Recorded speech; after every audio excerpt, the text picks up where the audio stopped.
Året er 1920.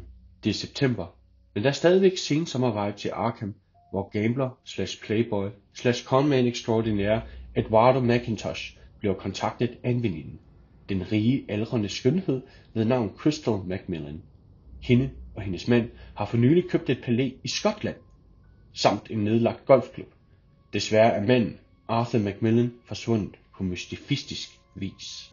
Derfor beder hun Eduardo af en tynd plot device-agtig grund om at tage afsted med kompetent følge for at undersøge sagen, da det lokale politi i Dundee er særdeles inkompetent. Eduardo ringer straks til den irske mobster Clifford O'Connor, men får i stedet fat i hans anstrengende nevø, Jimmy, som er en god dreng.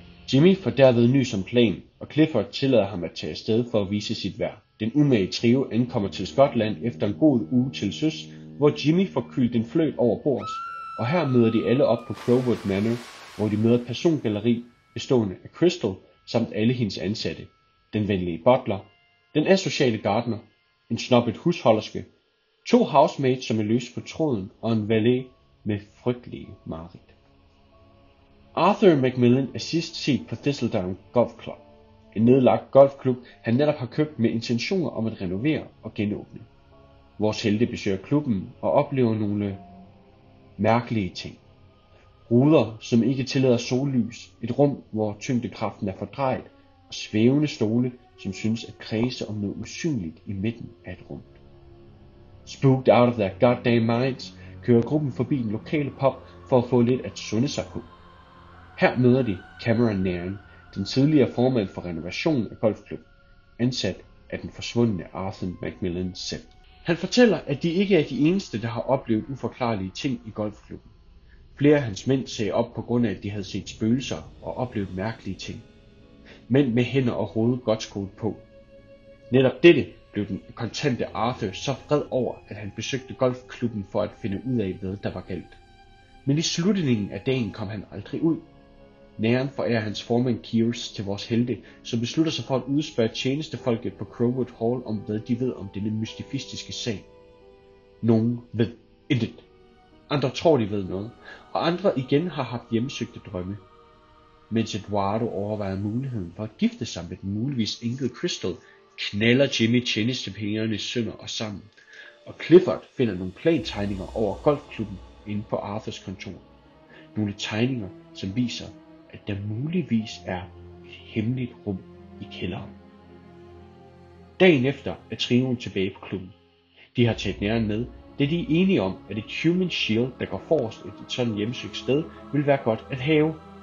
Nairn får da også ret hurtigt revet hovedet af kroppen, takket være en eller anden Lovecraftian horror, som dukker op ud af det bare ingenting. Her kommer Jimmys fabelagtige skudevner ind, og trioen overlever på mirakuløs vis, selvom den ældre gentleman/playboy extraordinaire Eduardo er så hårdt såret, at han ikke er til meget hjælp. Clifford, ever crafty, finder det hemmelige rum i kælderen, og her ser han noget mærkeligt. Et mystisk maskineri står og bøvler løst over i hjørnet af et rum, som stinker af pis. 2 meget blege og tynde mænd ligger i hver deres seng, men over selve maskinen ligger en mand, som kun kan være Arthur Macmillan. Clifford rører ved manden og falder bevidstløst om. Hvad? Jimmy kommer ind, rører ved Clifford og falder bevidstløs om. Hvad? Udenfor på trappen sidder Eduardo hårdt såret. Hvor bliver de af? Tænker han. Faktisk er Jimmy og Clifford fanget i æderen, præcis ligesom Arthur. Dette takket være 2 pseudovidenskabsmænd, som af en eller anden grund har bosat sig i Arthurs golfklubs kælder. Med stor anstrengelse lykkedes det de fangede 5 at kontakte Eduardo fra den anden side og få ham til at slukke maskinen. De har reddet Arthur, men de står også med liget af en hovedløs mand. Clifford og Jimmy er ikke blege for at trykke den svinerige Arthur på maven og blev enige om en god sum penge for at bortskaffe livet. De 2 charlatans ryger i fængsel, og vores helte er blevet rigere. De har også fået et nogenlunde godt forhold til Macmillan, som har fået øjnene op for, at der findes et mørke, som er vigtigt at bekæmpe. I hvert fald, når man ikke spiller golf.